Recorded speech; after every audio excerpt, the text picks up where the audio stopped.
Olá, ouvintes da Rádio Esperança, está iniciando o programa Profecia do Apocalipse.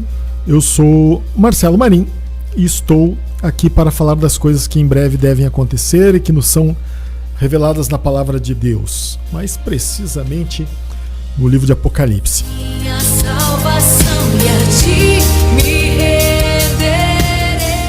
Não me canso de dizer, seja um bem-aventurado.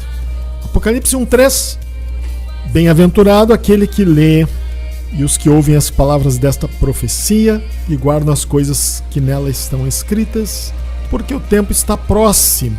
Essa bem-aventurança, ela deve ser experimentada. Por isso que aqui não fala que tipo de bem-aventurança é essa. Só quem experimenta é que pode saber. Então Deus está te chamando a experimentar esta bem-aventurança, iniciando a sua própria jornada com o livro de Apocalipse, onde o Espírito Santo vai ministrar ao seu coração, vai fazê-lo compreender as coisas e vai lhe abençoar. Como diz a Bíblia, quem tem ouvidos, ouça o que o Espírito diz às igrejas.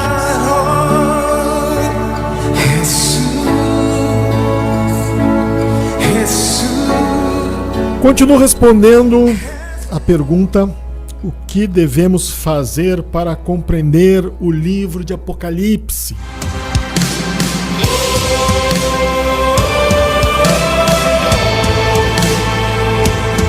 Bem, falei em programas anteriores os passos que devemos dar para compreender este livro, o livro de Apocalipse.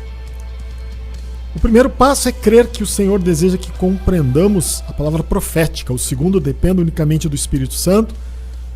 O terceiro, deixe que o Espírito Santo te exponha as Escrituras. O quarto, busque e espere que Deus lhe abra o entendimento para que compreenda as Escrituras. O quinto, ninguém é autorizado a interpretar as profecias, portanto, não tente interpretá-las. Sexto, ouça o que o Espírito Santo tem a dizer. E o sétimo, seja um conhecedor das Escrituras e reconheça o poder de Deus. Também quero dizer que você pode acompanhar os programas anteriores através do Spotify. Você pode criar uma conta gratuitamente e depois de criar esta conta, faça uma busca por Programa A Profecia do Apocalipse. Bem, vamos continuar então. Esteja satisfeito em saber as coisas reveladas é o oitavo passo. Está escrito em Deuteronômio 29:29.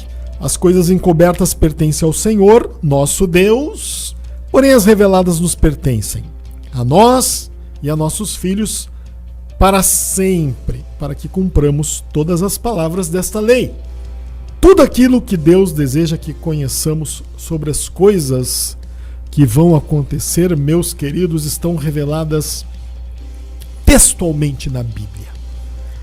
Se algo não está escrito, é porque Deus não teve interesse em nos revelar. Isso aqui é uma regra, é algo que nós devemos considerar. E vou dizer que não é muito fácil isso, viu? Porque todos nós, durante o tempo da nossa caminhada cristã, e eu falo agora para aqueles que estão caminhando há mais tempo, nós vamos ouvindo várias vozes, várias pessoas falando de uma coisa ou falando de outra. Como já falei aqui, é muito comum o achômetro, é muito comum a expressão "esta é a minha opinião", e muitas vezes nós ouvimos a opinião de outras pessoas e nem nos damos ao trabalho de perguntar onde isso está na Bíblia, onde é que está escrito isso. E o interessante é que as pessoas, elas emitem uma opinião pessoal que adquire o status de palavra de Deus. Interessante isso, né? Se nós passarmos uma peneira bem fininha no nosso conhecimento, vamos descobrir que existem muitas coisas ali que são opiniões humanas e que nós acreditamos ser a palavra de Deus. Mas não somos capazes de mostrar, comprovar com as Escrituras. Não somos capazes de apontar um texto bíblico, um endereço bíblico, aonde se encontra a afirmação que nós nos apegamos. E às vezes somos capazes até de discutir, tendo como verdade aquilo que estamos afirmando e que não está escrito na Bíblia. Então, se algo não está escrito é porque Deus não teve interesse de nos revelar. O objetivo da revelação, meus queridos, não é satisfazer nossa curiosidade. Antes, edificar-nos. Ou seja, o que Deus revela é para a nossa edificação. Nós já temos dificuldade em compreender as coisas reveladas. O que dizer se Deus se aprofundasse nos detalhes de coisas que não conhecemos? Por exemplo, o que dizer dos 24 anciãos que aparecem no capítulo 5 do livro de Apocalipse? Hein?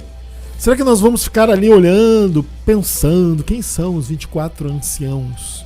Muita gente tem feito isso, é verdade. Não faltam opiniões de quem sejam os 24 anciãos. Se você entrar na internet, você vai encontrar muitas opiniões. Só que a Bíblia não revela quem são esses seres. A Bíblia não diz. A Bíblia só mostra que eles são seres celestiais. Eles falam. Em determinado momento, um ancião vem e fala com João. Eles carregam harpas. Têm coroas em suas cabeças. Têm tronos.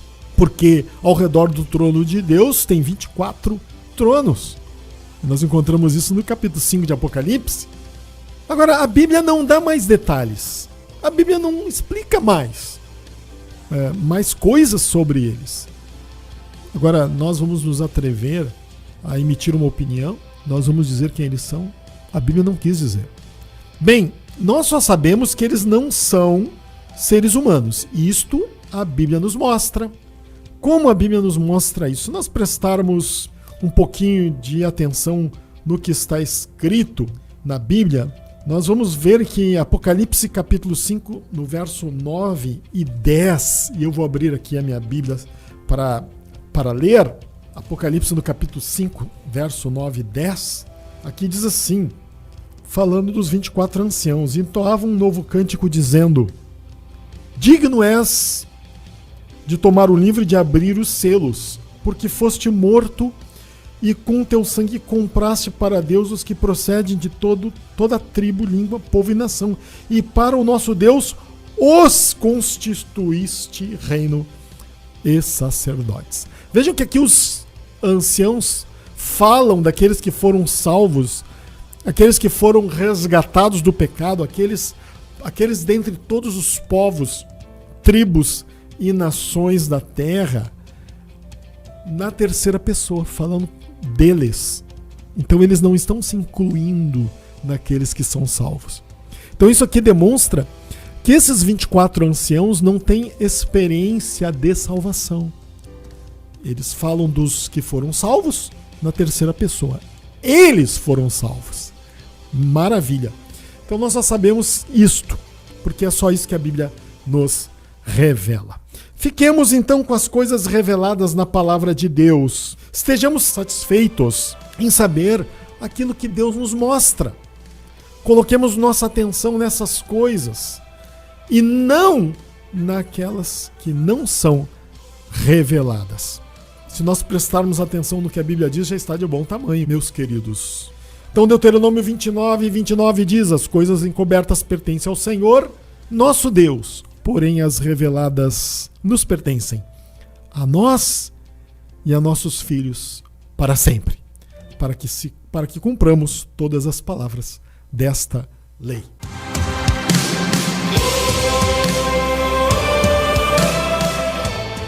Bem, você pode assistir os programas anteriores no Spotify, criando uma conta gratuita. Digite o programa A Profecia do Apocalipse e você poderá então acompanhar, conferir o que já foi falado até aqui sobre esta pergunta, o que fazer para compreender o livro de Apocalipse. Bem, o livro 24 Extraordinários Eventos você poderá encontrar nas melhores livrarias da cidade. Em algumas ele já está disponível.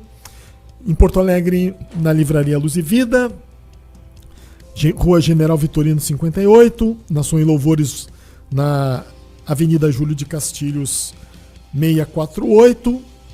E no Shopping João Pessoa, no bairro Farroupilha, na Avenida João Pessoa, 1831, na Livraria Santos. Também na Mania de Ler, na Centerlar, Avenida Sertório, 8000, loja 221.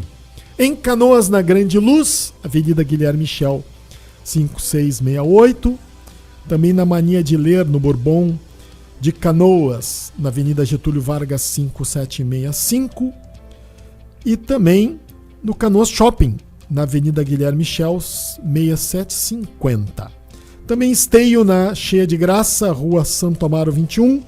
São Leopoldo, na Paper Center, Rua Presidente Roosevelt 416. E em Novo Hamburgo, na Livraria Shalom, Rua Pelotas 21. Em Viamão, Livraria Pão da Vida, Alcebiades Azeredo dos Santos, número 95, no centro de Viamão. Em Gravataí, no Shopping Gravataí, na Livraria Santos, Avenida Centenário 555, em Cachoeirinha. No Shopping do Vale, Avenida General Flores da Cunha, 4001, também na Livraria Santos. Digo é o cordeiro que foi morto, santo, santo ele é. Um novo cântico. Bem, vamos continuar então a leitura do livro de Apocalipse. Se Deus permitir, vamos até o final, capítulo 22. Estamos recém no primeiro capítulo e nós estamos então lendo o versículo 17.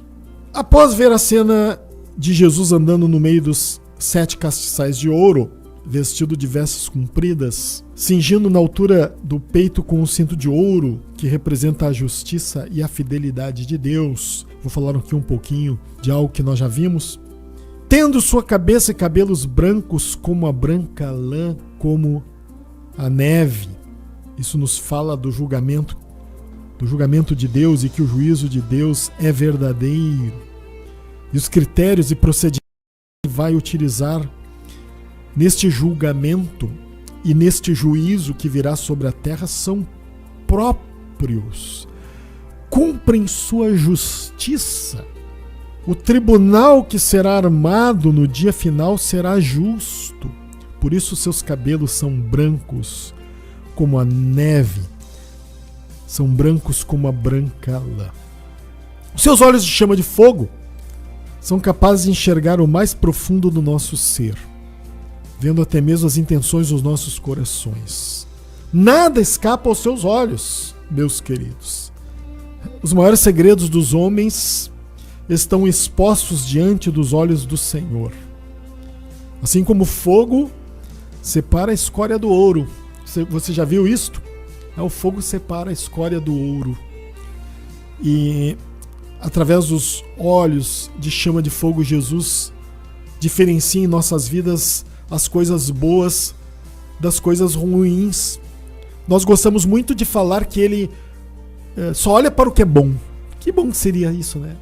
Ah, não, nós, filhos de Deus, devemos saber que ele só olha as coisas boas.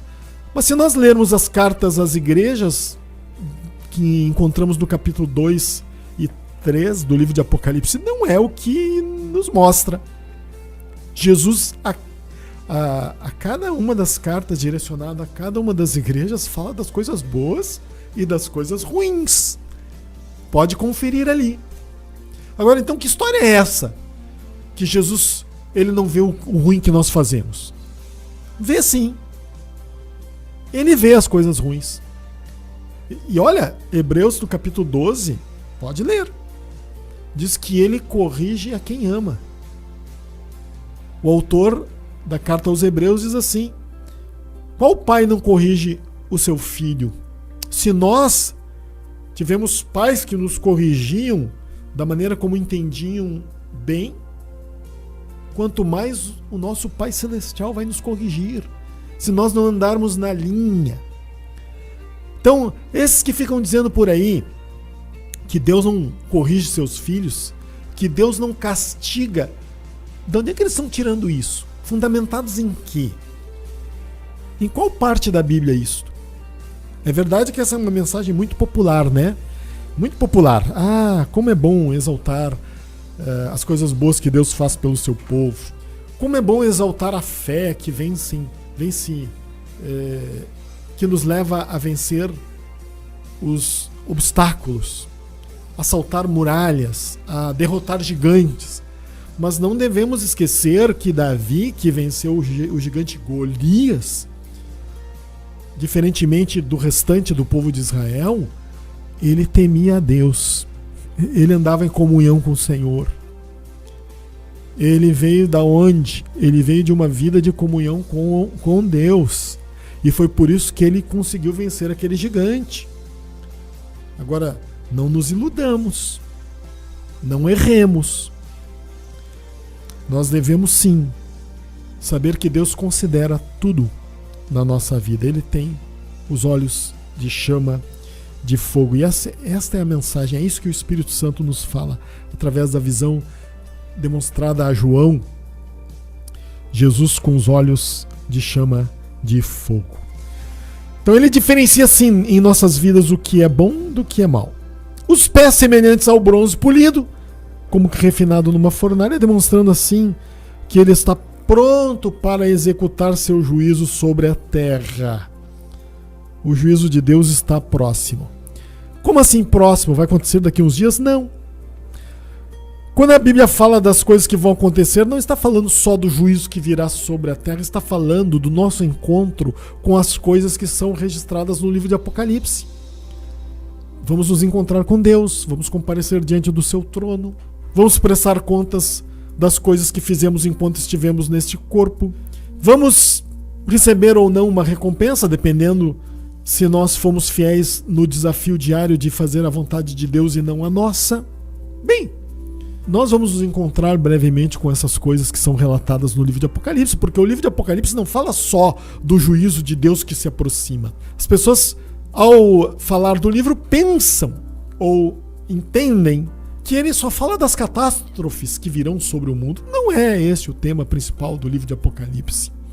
O livro nos fala da transição do estado atual para o eterno. O livro nos fala de tudo aquilo que Deus planejou fazer até chegar a este dia eterno, quando as coisas não sofrerão mais alterações. Isto tudo olhando do ponto de vista eterno, porque nós somos seres eternos. Nós temos princípio, mas não teremos fim de dias. Então nós vamos viver eternamente. Uma vez que existimos, nos tornamos eternos. Vamos ser restaurados à nossa condição original, tendo corpo, alma e espírito, e assim seguiremos a eternidade. Ou com Deus ou longe de Deus. Todos os atributos deste corpo vão continuar existindo. Nós vamos continuar sentindo calor, frio, fome, sede, alegria, tristeza, ódio. Vamos continuar sentindo todas as coisas eternamente. É isto que quer dizer que Jesus vai, no final, vencer o último inimigo, que é a morte. Quando acontecer a ressurreição dos mortos, isso vai acontecer em duas etapas. Em primeiro lugar, na ocasião do arrebatamento, e depois, no final, a ressurreição para o juízo. Duas ocasiões em que nós teremos o último dia, que é a ressurreição dos mortos. Mas no final, todos os seres humanos que vieram a existir neste mundo, todos, sem exceção, sem nenhuma exceção, ressuscitarão e seguirão a jornada da eternidade. Uns com Deus e outros eternamente condenados a viverem afastados da presença de Deus. Isso sim é terrível. Então, nós devemos saber que o juízo de Deus se aproxima. Os pés de Jesus, semelhantes ao bronze polido, na visão que o João tem, nos demonstram exatamente isto. O juízo está próximo. Sua voz como voz de muitas águas, nos mostrando que suas palavras sobressaem as coisas ditas pelos homens, pois ele é o Rei eterno, portanto a sua voz é majestosa. Não podemos comparar as coisas que Jesus falou com as coisas que as pessoas falam, com as coisas que os homens dizem. Por mais que os homens deste mundo possam se tornar exemplares, admiráveis. Nós temos muitos homens aí que se destacaram na sociedade, mas nenhum ao longo da história pode ser comparado a Jesus e às palavras de Jesus e ao que Jesus disse. Porque Jesus disse: passarão os céus e a terra, mas as minhas palavras não passarão jamais. Ele é o Deus Criador falando. Por isso a sua voz, ela é como voz de muitas águas, a sua voz é majestosa. Bem, então, continuando, uma espada de 2 gumes saindo da sua boca, mostrando que Deus não faz acepção de pessoas. A palavra dele vale para todos. Se ela traz uma posição de Deus em relação às coisas erradas para aqueles que estão longe, que devemos pensar que não traz também para nós que estamos no Senhor, para nós que conhecemos a verdade. Por isso ele diz: muitos naquele dia dirão: Senhor, em teu nome expulsei demônios, curei enfermos. E ele dirá para esses: nunca vos conheci, não sei quem vocês são. Por quê? Eu não estou dizendo que todos que expulsam demônios pode ser aplicada essa palavra. Nós somos chamados por Deus a expulsar demônios, devemos expulsar demônios, eles estão aí sim nas pessoas e nós temos que expulsá-los. Isso é obra de Deus. Eu não me envergonho disto, pelo contrário, fico muito feliz com isto. Agora, isso não significa, porque alguém expulsa demônios, que no dia final vai ser aprovado. Muitos serão reprovados. Muitos até mesmo que expulsam demônios. Porque o que importa é se nós obedecemos a Deus ou não. Alguém desobediente pode sim expulsar demônios, pode curar enfermos. Isso nos é ensinado na palavra de Deus. Sua palavra vale para todos. Seu rosto brilhante como o sol, na sua força, mostrando que ele, Jesus, sempre foi e sempre será o mais glorioso no reino eterno. E nós seguimos então adiante no capítulo 1, verso 17, para terminar então hoje o capítulo 1 do livro de Apocalipse. João continua dizendo: quando o ouvi, caí a seus pés como morto. Não podia ser diferente, né? João, diante daquela cena majestosa, vendo o Senhor, ele caiu como morto. Porém, ele pôs sobre mim a mão direita, dizendo: não temas, eu sou o primeiro e o último, e aquele que vive. Estive morto, mas eis que estou vivo pelos séculos dos séculos, e tenho as chaves da morte e do inferno. Jesus disse: não temas, João. Eu creio, meus queridos, que este não temas, ele vai muito além do que apenas aquele sentimento que João teve quando contemplou o Senhor. Mas não temas as coisas que estão por vir. Os cristãos viviam um período de perseguição, muitos estavam morrendo por causa da palavra de Deus e do testemunho que estavam dando, o testemunho de Jesus Cristo que eles davam. João começa o livro dizendo que ele, João, companheiro nosso, de todos nós cristãos, na tribulação e no reino. Nós queremos ser companheiros de Deus, companheiros dos apóstolos, companheiros das pessoas que vivem a fé no reino. Mas devemos saber que ser companheiro no reino significa também ser companheiro na tribulação. Então Jesus disse: eu morri, mas estou vivo. Se você morrer, você vai viver também. Então nós devemos estar dispostos a dar a vida pelo Senhor, porque mesmo que morramos, viveremos assim como Ele está vivo. Bem, vamos terminar orando. Obrigado, Jesus, pela Tua presença, que a igreja possa cada vez mais entender este livro maravilhoso que é o livro de Apocalipse e possa estar atenta às coisas que estão por vir e que são anunciadas na Tua palavra. Muito obrigado, em nome de Jesus.